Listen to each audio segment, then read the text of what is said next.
So good morning, students. We are studying unit number 1, that is on solar energy conversion of the subject renewable energy technology. And in this lecture, we are going to discuss solar photovoltaics, so simply photovoltaics, which is also written as PV. Okay.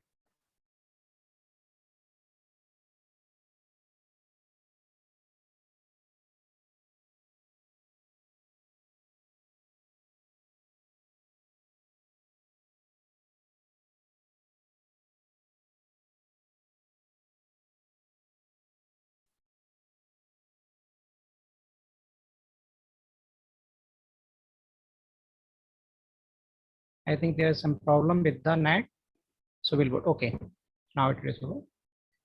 A typical photovoltaics gets its name from the process of converting light to electricity, which is called the photovoltaic effect.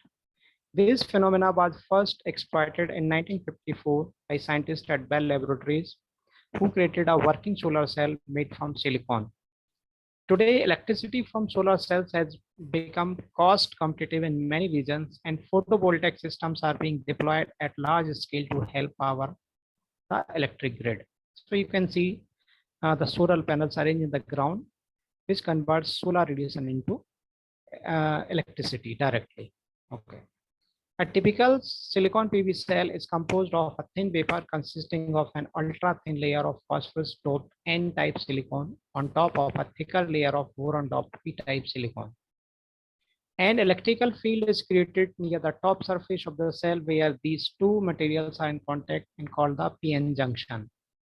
When sunlight strikes the surface of a PV cell, this electrical field provides momentum and direction to light simulated electrons, resulting in a flow of current when the solar cell is connected to an electrical load. So you can see here, this is photovoltaic array.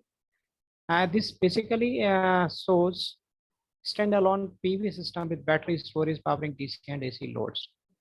So photovoltaic array, that means large number of solar modules are connected, and the voltage output or current output is taken to the charge controller, where it is connected to the battery, and through inverter DC load is converted into AC load. Okay, so in this way the solar radiation which falls on the solar panel is converted into electricity. Thank you.